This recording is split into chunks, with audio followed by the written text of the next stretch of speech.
Hello students, this is part second of microbes in human welfare. In this part, we will discuss about the antibiotics. First, we will discuss about the antibiotics. Antibiotics is taken, this word is taken from Greek word. Anti means against and biotic means life. So, these antibiotics are produced by microorganisms which in low concentration kill the pathogenic microbes by inhibiting their growth and metabolism without harming the host. तो कोई भी ऐसा chemical जो किसी micro organism से निकाला गया है और वो किसी पैथोजेनिक माइक्रोब्स को जो होस्ट को नुकसान पहुंचा सकता है उसको या तो किल करता है या उसकी ग्रोथ को रोक देता है विदाउट हार्मिंग द होस्ट, तो इस तरह के केमिकल्स को हम एंटीबायोटिक्स कहते हैं. The term antibiotics was coined by Waksman in 1942. The discovery of antibiotics is connected to a chance observation of Alexander Fleming in 1928 that the growth of fungus Penicillium notatum killed bacteria Staphylococcus aureus. Alexander Fleming ने ये पाया है कि एक fungus है, इस fungus Penicillium notatum से जो एक्सट्रैक्ट है ये स्टेफिलोकोकस ऑरियस नामक बैक्टीरिया को किल कर देता है. This chemical was named penicillin. Therapeutic value of penicillin was explored by Chain and Flory. The first medical use of penicillin was made in 1941.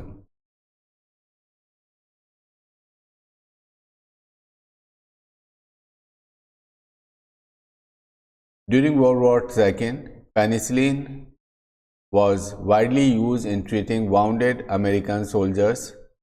Fleming, Kane, and Florey were given Nobel Prize in 1945.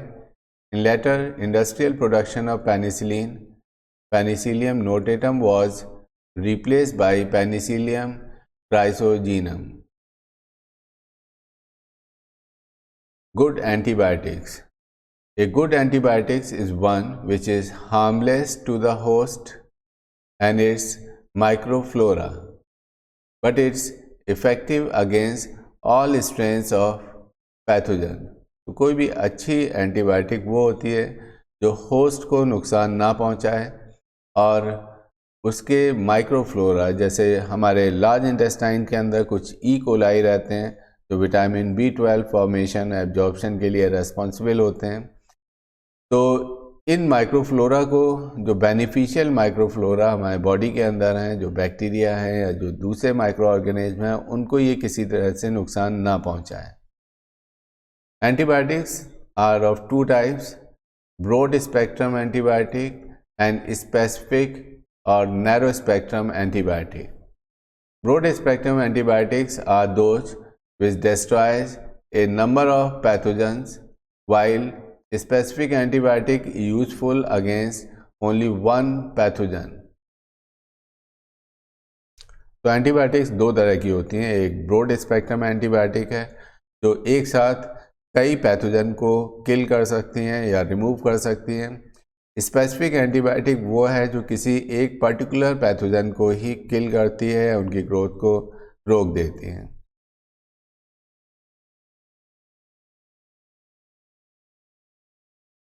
Next is how do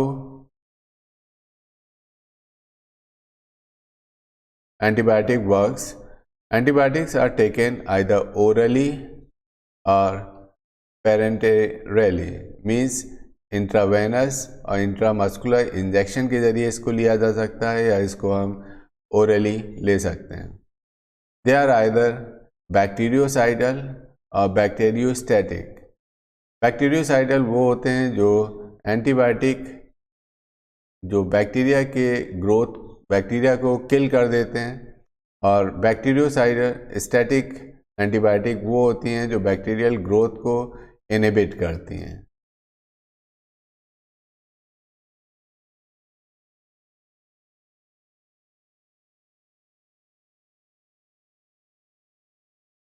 So they inhibit bacterial growth.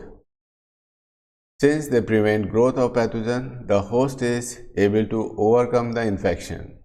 Next is mode of action. Penicillin, bacitracin and cephalosporin. They disrupt bacterial cell wall formation.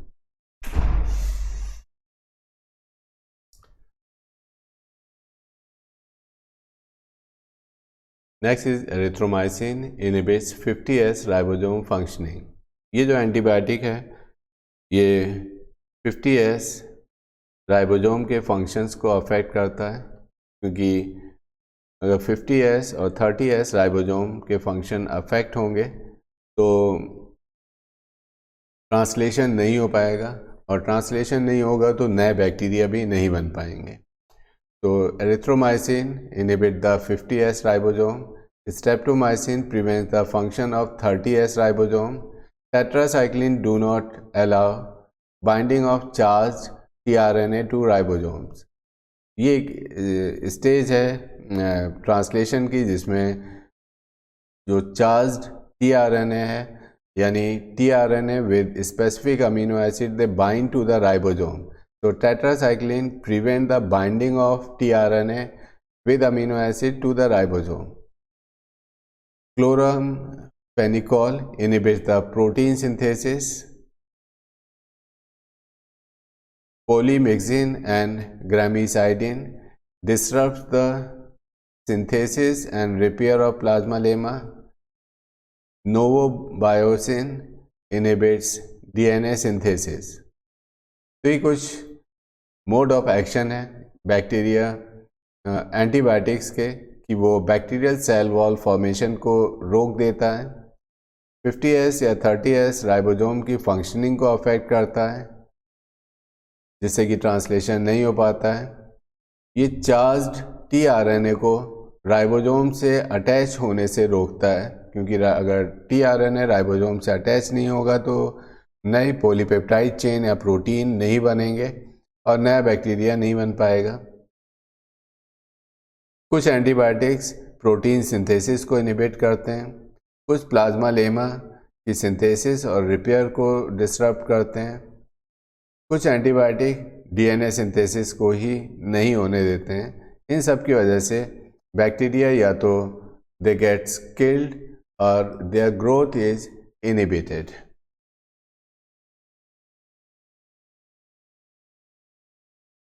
Next is uses of antibiotic. Because of the discovery of antibiotic in 20th century, a large number of dreaded diseases have become curable. For example, diphtheria, whooping cough, plague, cholera, typhoid, tuberculosis, leprosis, etc. Previously, these diseases used to kill millions of people.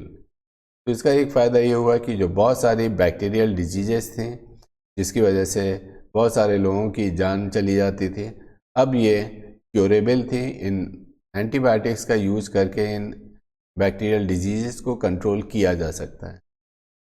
Antibiotics are use for preservation of food articles, क्योंकि जो food है ये अगर ख़राब होता है तो इसका कॉज भी बैक्टीरिया हैं। तो एंटीबायोटिक्स को यूज़ करके हम जो फूड आर्टिकल्स हैं उनको प्रिजर्व कर सकते हैं और काफ़ी टाइम तक इसको हम सेव कर सकते हैं। They are given to animals as food supplement for protecting them from diseases enhancing growth. तो ये कुछ एनिमल्स को भी दिया जाता है एज ए फूड सप्लीमेंट, जिससे वो डिजीज फ्री रहें, उनके अंदर ग्रोथ प्रॉपर होते रहें।